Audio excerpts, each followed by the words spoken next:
अस्सलाम वालेकुम। प्रोफेसर अदील अज़मत आज फिर एक नए टॉपिक के साथ आपसे बात करूंगा। आज मैंने सोचा कि क्यों ना कुछ कमेंट्स हमें बहुत पॉजिटिव कमेंट्स आए, पॉजिटिव क्वेश्चंस आए, पॉजिटिव सजेशंस आए। तो मैंने सोचा हमारा एक क्वेश्चन आंसर सेशन ज़रूर होना चाहिए जिसमें अगर आपके कोई कमेंट्स हैं, कोई सजेशंस हैं, कोई क्वेश्चंस हैं तो हम उनको डिस्कस करें। तो एक वीडियो पे एक कमेंट आया, मेरे ख्याल में ये है बॉय 7 स्टार, और इन्होंने मेरे से पूछा कि जो हमारा प्रोजेक्ट अज़्म है 5th जनरेशन फाइटर, उसमें स्टेल्थ कैपेबिलिटी होगी, सुपर क्रूज होगा और एडवांस्ड एवियोनिक्स होंगी जो कि सिमिलर होंगी F-22 Raptor, Su-57 and J-20 के साथ। ये उन्होंने बताया कि इसमें ये होगा, और उन्होंने कहा कि इसका नाम होना चाहिए पाकिस्तान फाइटर 47। 47 इसलिए कि 47 हमारी हिस्ट्री में बहुत बड़ी एक सिग्निफिकेंस रखता है कि 1947 को पाकिस्तान गॉट इट्स इंडिपेंडेंस, तो ये होना चाहिए। और इसकी जस्टिफिकेशन उन्होंने ये दी कि ट्रंप ने कहा है, डोनाल्ड ट्रंप ने कहा है कि उनका जो 6th जनरेशन फाइटर होगा वो F-47 होगा, तो पाकिस्तान क्यों नहीं इस तरह के नेम्स रख सकता जिससे वो एसोसिएट कर सके। तो ये इनका कमेंट था। मेरा आंसर इसके मुतालिक ये है कि देयर इज नो डाउट कि प्रोजेक्ट अज़म पाकिस्तान की विल को शो करता है कि वो 5th जनरेशन फाइटर प्रोग्राम में बहुत ज्यादा दिलचस्पी और महारत रखता, लेकिन हमें इसके मुतालिक ओवर इंथ्यूजियास्टिक नहीं होना चाहिए। इतना ओवर इंथ्यूजियास्टिक कि हम एक ऐसे प्रोजेक्ट को जो अभी सिर्फ और सिर्फ ड्राइंग बोर्ड पे है, कॉन्सेप्ट पे है, उसको हम कंपैरिजन करें F-22 Raptors, Su-57, J-20s fighter stealth planes that are flying, जो भी फ्लाई कर रहे हैं, स्टेट ऑफ द आर्ट हैं, जो वो कंट्रीज नहीं बना सकी लाइक जापान एंड जर्मनी, जिनकी इंडस्ट्रियल बेस बहुत है, जिनकी फॉर एग्जांपल कावासाकी, जिसको हम सिर्फ बाइक्स के नाम से हम लोग इसको याद रखते हैं कि Kawasaki is a brand making best of the bikes. अगर देखा जाए तो Kawasaki is also building planes. तो Japan, Honda is building its own plane, passenger plane है होंडा CRJ। तो जापान जिसकी इतनी बड़ी इंडस्ट्रियल बेस है, अगर वो F-35s एक्वायर कर रहा है instead of making its own. हाँ, मित्सुबिशी F2 इन्होंने बनाया जो कि लॉकहीड मार्टिन के ताउन से बनाया। जो मित्सुबिशी F2 है, जो F-16 की एक कॉपी है, एक एडवांस्ड कॉपी है, which is a bigger F-16, जिसके डिजाइन में कुछ मॉडिफिकेशंस की गई और मित्सुबिशी F2 को बनाया गया। तो उसको भी अगर आप देखेंगे तो वो डिजाइन में भी जो चेंजेस आई हैं वो लॉकहीड मार्टिन के ताउन से उन्होंने किया है। तमाम डिजाइन की जो भी चेंजेस किए हैं इनकॉर्पोरेट, वो लॉकहीड मार्टिन के साथ मिलके किए हैं। तो मेरे ख्याल से एक ऐसे प्रोजेक्ट को जो कि पाकिस्तान के लिए बहुत अहम है, पाकिस्तान उसमें बहुत इन्वेस्ट करेगा, अपने रिसोर्सेज इन्वेस्ट करेगा, अपने पर्सनल को इन्वेस्ट करेगा, ट्रेन करेगा, उसको एक पेपर प्रोजेक्ट को आप दुनिया के बेहतरीन जो एडवांस्ड फाइटर्स हैं, स्टेल्थ फाइटर्स हैं, उससे कंपैरिजन करना मेरे ख्याल में ये मुनासिब नहीं होगा। Let's be realistic. इंशाल्लाह वी आर होपफुल कि this project Azm is going to come out so much better than expectations. लेकिन when you compare it with F-22 and Su-57 and J-20s, तो आप एक चीज जो कि अभी सामने आई नहीं है उसके कंपैरिजंस उनके साथ करें जो स्टेट ऑफ द आर्ट हैं, जिनके पीछे बिलियंस ऑफ डॉलर्स की एक रिसर्च एंड डेवलपमेंट हुई है। तो ऑफ कोर्स इंशाल्लाह project Azm is going to be a good match in the region, a good match. It is going to put up a good match and a good fight. और region में when you are competing with HAL Hindustan Aeronautics Limited, जिन्होंने एक अपनी history बनाई है, तो अगर आप उनके साथ उनके एमका के साथ उसको compete करें और आप कहें कि इंशाल्लाह it is going to come out as a better aircraft, तो we have got our hopes. दूसरी बात कि उसका नाम क्या होना चाहिए, तो I think it is too early. अभी ये बहुत जल्द है उसको PF-47 करना, या let it come out, let it reveal itself in a prototype, and then we can start talking on other aspects as well. उसको आ लेने दीजिए, उसको फर्स्ट फ्लाइट कर लेने दीजिए, उसको ड्राइंग बोर्ड से पहले प्रोटोटाइप में आने दीजिए, तो फिर इसके बाद नेमिंग्स जो हैं वो पाकिस्तान एयरफोर्स जरूर कंसिडर करेगी, और जो भी पाकिस्तान एयरफोर्स डिसाइड करेगी वो उसके लिए बेहतरीन होगा. We have got full confidence in Pakistan air force. दूसरी एक कमेंट है आरिफ बॉय, इन्होंने कहा कि JF-17 जो है वो F-20 के ऊपर बेस हुआ है, और J-10 है जो इजरायली डिजाइन था F-16 से इंस्पायर होकर लेवी, इसके ऊपर बोथ पर शेल्व्ड, तो Pakistan air force should get F-16s. मेरे ख्याल में ये JF-17 की जहां तक बात है तो ये एक over simplification of the issue है कि आप इसको इतना ओवर सिंप्लीफाई कर दे कि F-20 जो कि टाइगर शार्क है, जो बहुत अच्छा एयरक्राफ्ट था, अनफॉर्चुनेटली उसकी जो टाइमिंग्स थी, जिस टाइम पे उन्होंने लॉन्च किया नॉर्थरॉप ने, दे वर नॉट गुड, क्योंकि वो कंसाइड कर गया F-16s के साथ, और F-16s ने चूंकि कंपटीशंस को विन किया, बहुत सी कंट्रीज ने उसको एक्सेप्ट किया, तो वो उस टाइम पे लॉन्च हुआ कि F-16 की सक्सेस ने उसको शैडो कर दिया, तो वो उस तरीके से बढ़ नहीं सका. लेकिन it was a wonderful aircraft. F-20 बहुत एजाइल, बहुत निम्बल और बहुत अच्छा एयरक्राफ्ट था. लाइट कैटेगरी में था, लाइटर देन F-16, लेकिन ज्यादा आसान और ज्यादा सस्ता था मेंटेन करने और एक्वायर करने दोनों के लिहाज से. तो the engine that was used in F-20 was the same जो कि F-18 में था, FA-18 AB मॉडल्स, तो इंजन भी बहुत रिलायबल था. तो F-20 को अगर आप कंपेयर करेंगे, ये JF-17 है, मैं दिखाता इसलिए हूं ताकि अगर आप delta wing, small delta wing और स्मॉल बैक डेल्टा विंग्स को कंपेयर, डबल डेल्टा को कंपेयर करेंगे, तो देयर आर मेनी एयरक्राफ्ट्स. ये एयरक्राफ्ट्स के बेसिक डिजाइन है. आप बेसिक डिजाइन को वेरिएशंस में नहीं डाल सकते कि चूंकि बेसिक डिजाइन एक है. तो अच्छा, F-16 में क्या, F-16 में intake is down over here rather than on the sides.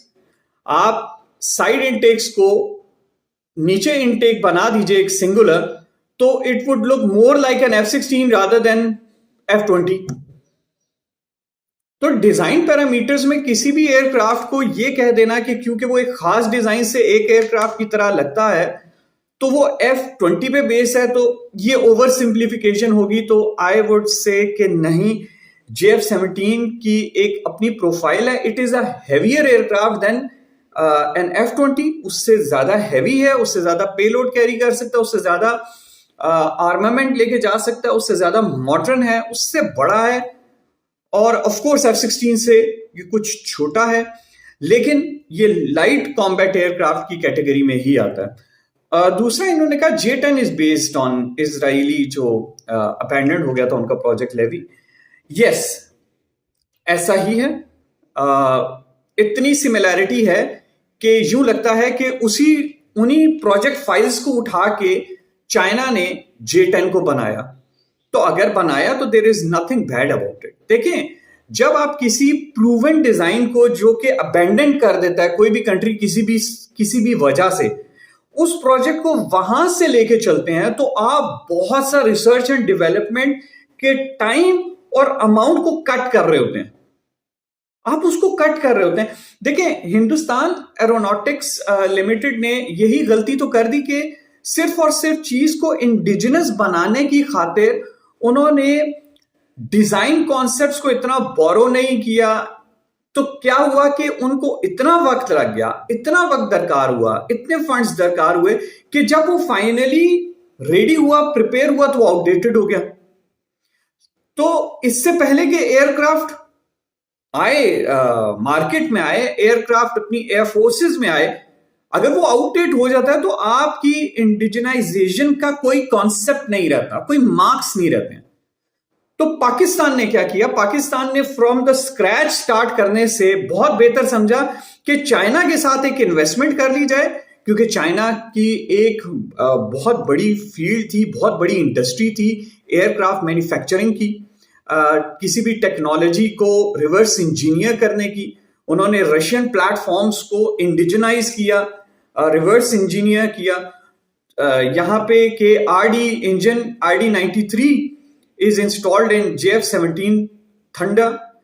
तो चाइना ने क्या किया, शॉर्टकट्स, और पाकिस्तान ने भी इसी चीज को फॉलो किया कि आपके लिए ज्यादा इंपॉर्टेंट चीज ये है कि आप जिस प्रोडक्ट को अपनी एयरफोर्स में इंडक्ट करना चाहते हैं वो कितने वक्त में इंडक्ट हो जाएगी, रादर देन के इस चीज के ऊपर हम कंसंट्रेट करें। नहीं, एयरक्राफ्ट पूरे का पूरा खुद ही बनाना चाहिए। पूरा एयरक्राफ्ट तो अमेरिका भी नहीं बनाता। आप देखिए तो बहुत सारे सिस्टम्स जो हैं वो दूसरी कंट्रीज बना रहे होते हैं। F-16 was assembled in America, लेकिन उसके बहुत से एवियोनिक्स, बहुत से पार्ट्स बाकी कंट्रीज में, नेटो कंट्रीज में बनते थे। Same is true for all the aircraft. तो ये इस जिद पे कि चूंकि हमने खुद बनाना है फ्रॉम द स्क्रैच टू, तो ऐसी इंडस्ट्री तो जर्मनी के पास नहीं है, फ्रांस के पास नहीं है। कंसोर्शियम होता है, countries come together, companies come together, उनकी एक्सपर्टीज साथ मिलती है, आपका प्रोडक्ट तब एक बहुत ही अच्छा प्रोडक्ट बनता है। तो JF-17 के हवाले से मैं बिल्कुल इस चीज पे एग्री नहीं करता कि वो F-20 के कॉन्सेप्ट पे है। अगर कॉन्सेप्ट होना डबल डेल्टा विंग या कैनार्ड्स, अगर फॉर एग्जांपल मैं ये कह दूं कि जो यूरोफाइटर टाइफोन है वो रफेल के कॉन्सेप्ट पे है, रफेल मिराज के कॉन्सेप्ट पे है, मिराज को आप डबल डेल्टा कर दें तो मिराज किसी और कॉन्सेप्ट। तो एयरक्राफ्ट के बेसिक डिजाइन्स को आप अगर एयरबस और बोइंग एयरक्राफ्ट्स को देखें और कोई आम बंदा उनको देखे तो वो डिस्टिंग्विश नहीं कर सकता कि कौन सा एयरबस है, कौन सा बोइंग है। तो हम ये नहीं कहते एक दूसरे के कॉन्सेप्ट पे है, they are completely different technologies. तो चाइना ने क्या इंपॉर्टेंट काम किया कि चाइना ने इंडिजिनाइजेशन इस तरीके से की कि प्रूवन कॉन्सेप्ट्स, तो J-10 को अगर उसने लेवी के कॉन्सेप्ट को आगे बढ़ाया, अबैंडन्ड फाइल्स को जो डिजाइन पैरामीटर से वहीं से लेके उसको आगे बढ़ाया, तो there is nothing bad in it. In the end matter ये करता है कि मशीन्स कितनी जल्दी इंटीग्रेट होती हैं आपकी फोर्सेस में, मशीन्स कितनी जल्दी परफॉर्म करती हैं, आपके फोर्सेस में आते हैं, आपके बॉर्डर्स पे आती हैं। These are the things which matter in a battlefield. Important thing is कि आपकी वॉर मशीन रेडी कब है, कितने टाइम में अवेलेबल है और किस क्वालिटी की है, कितना इंडिजिनस है या नहीं है। क्योंकि मैं बहुत सारे कमेंट्स देखता हूं जिन कमेंट्स में ये कहा जाता है कि JF-17 पाकिस्तान कहां बनाता है, पाकिस्तान तो सिंपल एक असेंबलर है। अच्छा ठीक है, चले मान लेते हैं हम असेंबल करते हैं, पाकिस्तान उसके एयर फ्रेम का बहुत एक खास मखसूस हिस्सा बनाता, ठीक है, वो इंडिजिनाइज्ड है, वो मखसूस एयर फ्रेम के पार्ट्स इंडिजिनाइज्ड हैं। हमारे JF-17 थंडर इंटीग्रेट कर चुके हैं हमारी एयरफोर्स में, कॉम्बैट प्रूवन है और they are serving their purpose. This is what matters. मेरे ख्याल में हम इस लाहासिल बहस में नहीं रहते कि कितना चाइना बना रहा है, कितना पाकिस्तान बना रहा है, प्रोजेक्ट अज़म में कौन कौन सी कंट्रीज हमें असिस्ट करेंगी। Good enough, as long as we get the aircraft, good enough, as long as our air force is complete, हमारी एयरफोर्स के स्क्वाड्रन्स रेडी हैं, हमारी एयरफोर्स के एयरक्राफ्ट इंडक्ट हो गए हैं और वो अपने रोल को बहुत अच्छे तरीके से परफॉर्म कर रहे हैं, तो good enough, we are happy with that. Let's not get into this discussion, ठीक है।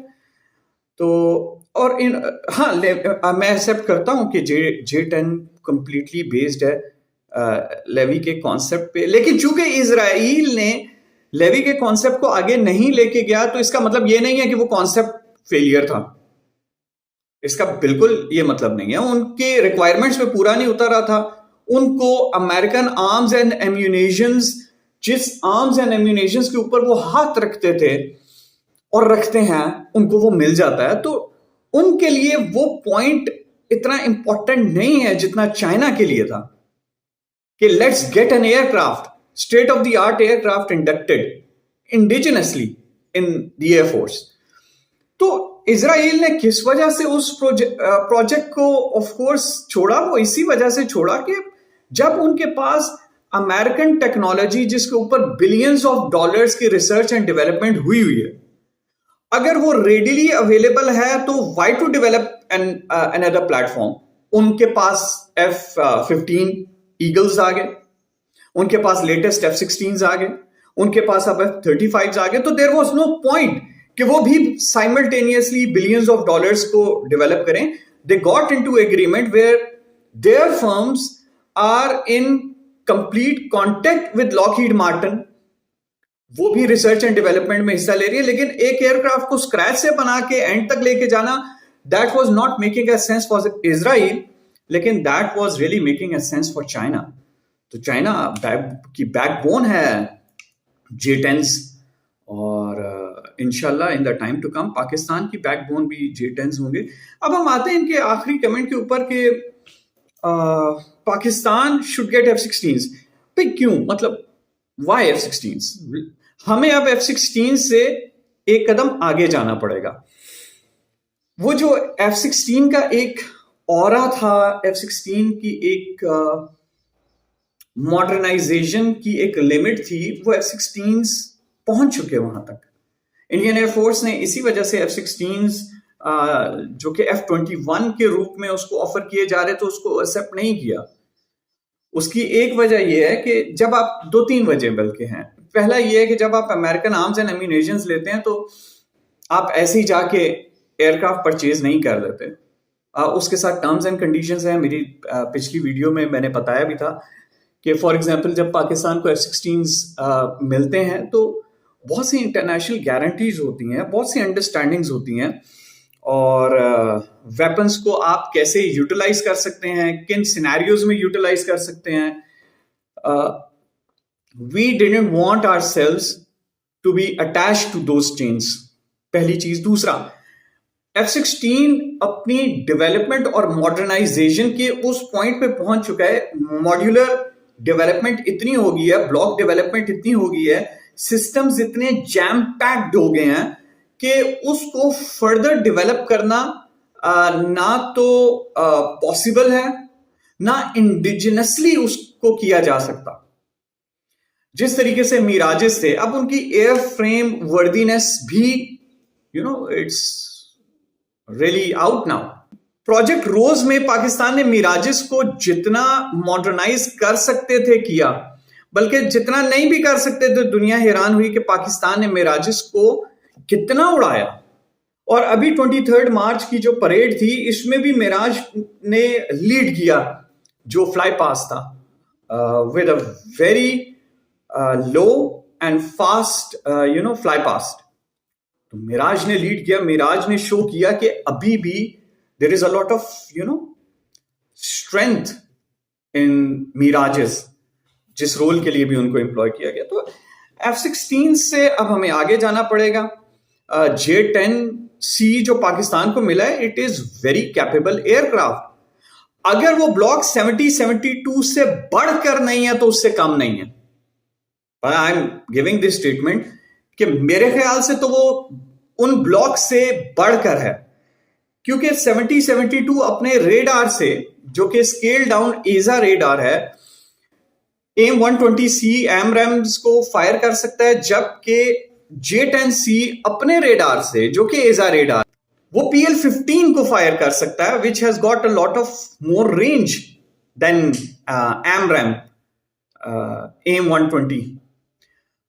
तो मैं इस चीज पे बिलीव करता हूं। हाँ, ये डिस्कशन जरूर हो सकती है, the difference between the quality. Some people would say कि नहीं, वो जो AMRAAM है उसकी क्वालिटी बहुत बेहतर है। ऑल्दो AMRAAMs हम लोगों ने फायर भी किए थे Su-30 MKI के ऊपर। हमने कहा हमने हिट किया, वो कहते हैं कि नहीं, द Su-30 जो है वो हिट नहीं हुआ था, वो अपनी सुपर मनूवरेबिलिटी की वजह से उसने एमरैम्स को जो है डॉच कर दिया था। तो let's get beyond the point of discussion for the F-16s। तो बहुत F-16s हैं और they are enough. I think हमें अपनी एयरफोर्स को एक इस तरीके से इंटीग्रेट करना है कि हमारी वेपनरी, और इसी तरीके से हम लोग इंटीग्रेशन की तरफ जा रहे हैं। हमारे पास AWACS जो है वो भी चाइनीज आ गया, हमारे पास एयर रिफ्यूलिंग टेक्नोलॉजी है, हमारे पास JF-17 थंडर्स हैं जो कि चाइनीज टेक्नोलॉजी है, हमारे पास J-10Cs हैं जो कि चाइनीज टेक्नोलॉजी है। हम 5th जनरेशन स्टेल्थ फाइटर को एक्वायर करने जा रहे हैं जो कि चाइनीज है। तो चाइनीज प्लेटफॉर्म्स को हम लोग जब इंटीग्रेट करेंगे तो उनकी इंटीग्रेशन बहुत आसान होगी एक दूसरे के साथ। जबकि आप अगर मिक्स ब्रीड ऑफ फाइटर्स को इंटीग्रेट करते हैं तो देयर आर ऑलवेज प्रॉब्लम्स। तो लेट्स मूव अहेड। और इन्हीं का दूसरा कमेंट था, Tejas can't be exported because of its American engines. क्योंकि अमेरिका इंजन्स दे नहीं रहा तो तेजस जो है वो एक्सपोर्ट नहीं हो सकता। I don't think so. मेरे ख्याल से अमेरिका इंजन्स अगर फराहम नहीं कर रहा तो ऐसा नहीं है कि वो फराहम करना नहीं चाहता। बहुत सारे डिलेज होते हैं, बहुत सारी ये जो डिफेंस डील्स होती हैं ये ऐसे नहीं होती कि आपने अमाउंट दे दिया और वो चीज आ गई।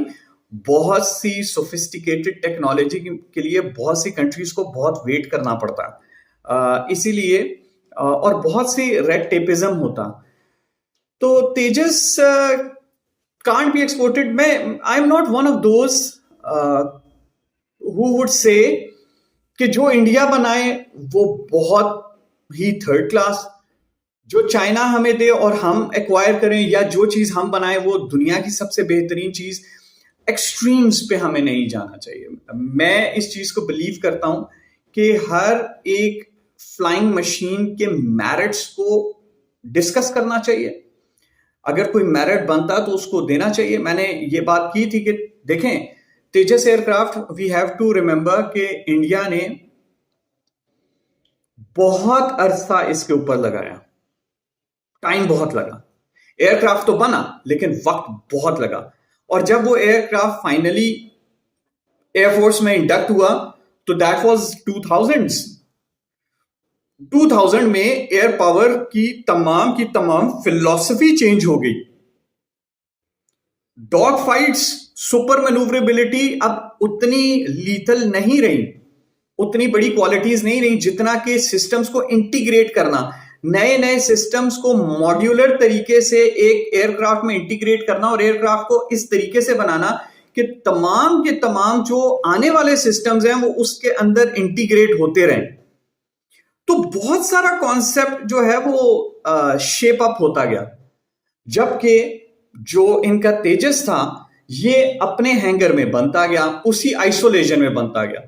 जो डिजाइन फिलॉसफी इनकी 1980s में थी वही डिजाइन फिलॉसफी के ऊपर, क्योंकि आप डिजाइन में चेंजेस नहीं ला सकते, it would cost a lot of amount. आप अगर लेवी को देखें और J-10s को देखें तो आपको इतना ज्यादा डिफरेंस उसमें नहीं नजर आता। चाइना ने उसके साथ बहुत एक्सपेरिमेंटेशन नहीं की है, क्योंकि फिर आपने रिसर्च एंड डेवलपमेंट फिर दोबारा से करनी है। तो अगर आपने फिर R&D दोबारा से करनी है तो इसका मतलब ये हुआ कि आपने फिर और अमाउंट लगाना है।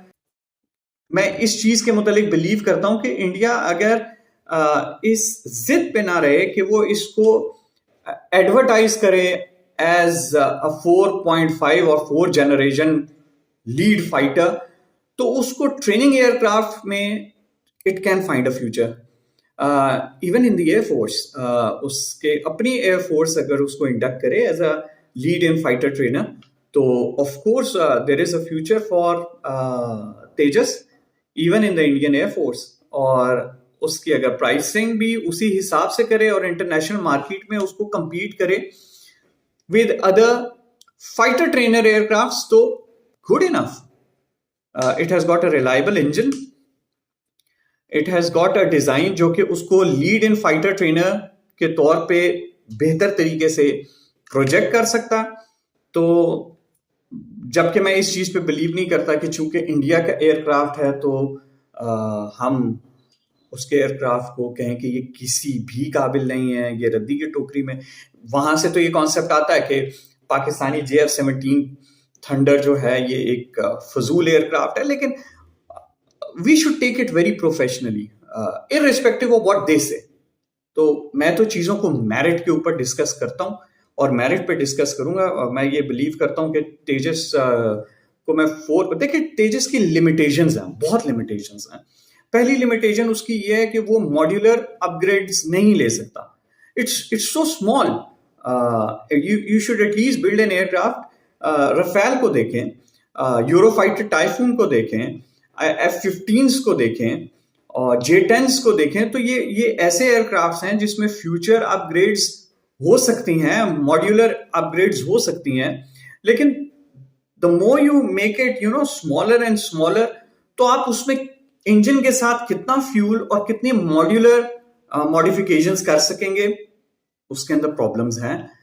फिर डेल्टा विंग, अगर ये अकेला डेल्टा विंग है, देखिए मॉडर्न डिजाइन हमें ये बता रहे हैं कि if you are designing delta wing तो उसकी मैन्यूवरेबिलिटी लिमिटेड हो जाती है स्लो स्पीड्स के ऊपर, जबकि अगर आप डबल डेल्टा करते हैं, double delta there is a canard and then there is a main delta, जैसे कि J-10 में, जैसे कि ग्रिपिन में है, जैसे कि रफेल में है, जैसे कि यूरोफाइटर टाइफून में है। तो double delta maybe Tejas future में डबल डेल्टा के साथ आए, क्योंकि it has to come up with something new. Other than that Tejas is going to be a failure जिसको एक्सेप्ट नहीं किया जा रहा। तो this is my take on that.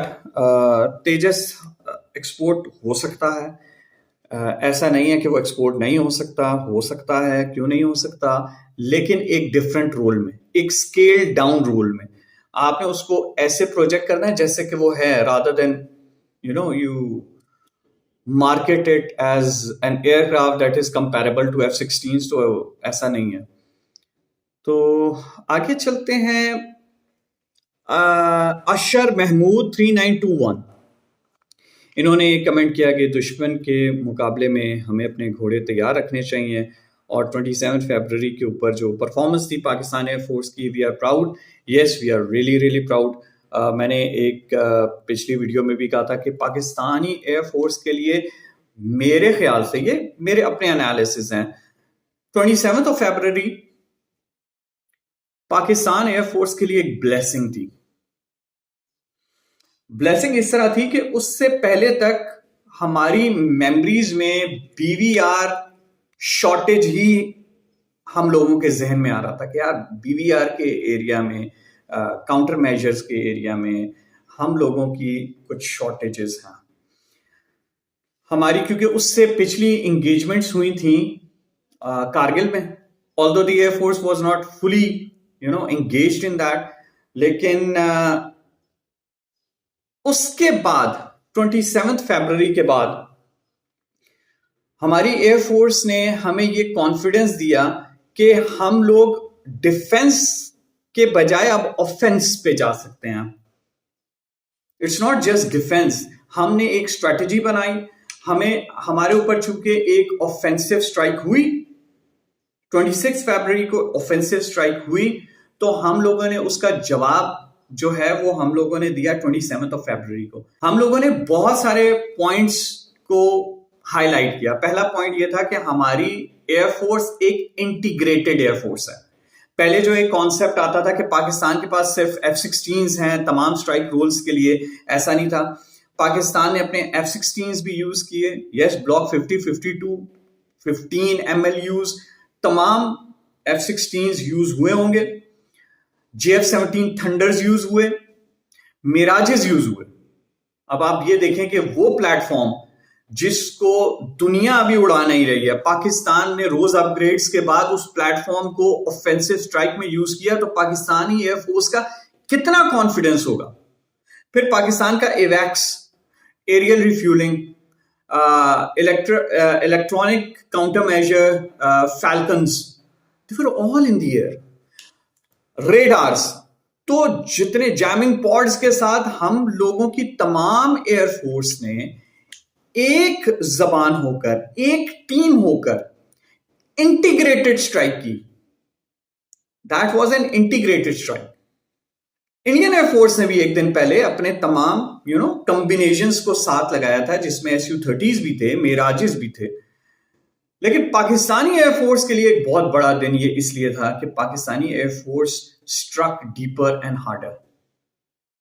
Pakistan air force ने एक बेंचमार्क सेट कर दिया, और वो बेंचमार्क पाकिस्तानी एयरफोर्स को उसने इतना कॉन्फिडेंस दिया कि हमने उसके बाद उसको ट्वाइस रिपीट किया। सॉरी, मैं भूल गया, ड्रोन्स भी, पाकिस्तान की ड्रोन टेक्नोलॉजी, पाकिस्तान की इंटेलिजेंस गैदरिंग, पाकिस्तान का ये कॉन्फिडेंस कि मिसाइल को ना सिर्फ ये कि शो किया स्क्रीन के ऊपर, वीडियो एविडेंस दी पूरी दुनिया को। This was a big thing. This was a really big thing for Pakistan air force. तो यस, मैं आपसे बिल्कुल एग्री करता हूं कि 27 फरवरी को हमारी फिलॉसफी चेंज होगी, हमारी एयर पावर चेंज होगी। कोई माने ना माने, देखें, हम किसी को फोर्स नहीं कर सकते कि कोई इसको माने। मजाक उड़ाते हैं, मजाक उड़ाएं, लेकिन रियलिटी कभी चेंज नहीं होती। Those who are in the Air Force, Indian Air Force, they would know कि क्या क्या चीजें चेंज हुई हैं आफ्टर 27th of February। और ये कितना बड़ा ब्लंडर इंडियन एयरफोर्स ने किया, बल्कि इंडियन गवर्नमेंट ने किया। Air force was bound to follow the orders. It was a blunder, क्योंकि इसी ब्लंडर की वजह से, उनके एक ब्लंडर की वजह से, 98 की ब्लंडर की वजह से, Pakistan showed to the world that we have got the nuclear weapons. उनकी 26 ऑफ फरवरी की स्ट्राइक की वजह से पाकिस्तानी एयरफोर्स ने अपने कॉन्फिडेंस को एक हायर लेवल पर लेके गए, और वो स्टैंडर्ड सेट किया जो अभी तक मेंटेन किया हुआ है। और उसके बाद मॉडर्नाइजेशंस की, और वो मॉडर्नाइजेशंस हम अभी तक देख रहे हैं। तो proud of our air force, irrespective कि कोई मानता है या नहीं मानता, हम किसी को फोर्स नहीं कर सकते, लेकिन ये जरूर कहते हैं कि 27 फरवरी की स्ट्राइक्स के बाद की स्ट्राइक्स जो पाकिस्तान एयरफोर्स ने कंडक्ट की, this speak volumes of the ability of the Pakistan air force. तो आगे चलते हैं। हाँ, इंडिया से भी हमें एक हेल्दी कमेंट आया, SHIVANCH 1994, और जो मेरी वीडियो थी कि how countries by the fighter jets, उसके ऊपर उन्होंने कमेंट किया कि आई एम फ्रॉम इंडिया, और आपका एनालिसिस बहुत अच्छा है। तो ये कुछ कमेंट्स थे। मैं ये चाहूँगा कि अगर आप लोगों के कोई भी कमेंट्स हों तो आप ज़रूर हमें बताएं। मैं उन कमेंट्स को जिनको हम डिस्कस कर सकते हैं, हम ज़रूर कंस्ट्रक्टिव डिस्कशन में लेके आएंगे। Comments are always welcome from Pakistan and from outside Pakistan। हम जरूर चीजों को मेरिट के ऊपर डिस्कस करेंगे, और किसी भी तरीके से किसी वॉर मशीन को एक्स्ट्रा ऑर्डिनरली हाइप नहीं क्रिएट करेंगे, और एक्स्ट्रा ऑर्डिनरली और विदाउट एनी रीजन और जस्टिफिकेशन क्रिटिसाइज नहीं करेंगे। So all flying machines, they are very special to me, irrespective of the origin of the flying machines। तो आप ज़रूर अपने क्वेश्चंस, अपनी सजेशंस भेजते रहें, तो श्योर हम उनके ऊपर डिस्कस करेंगे। Thank you so much. Will see you next time. मैं आप लोगों के कमेंट्स का इंतज़ार करूँगा ताकि मैं उनके ऊपर अपने जवाब आपको दे सकूँ। Thank you so much. Professor Adeel Azmat Singh, good bye.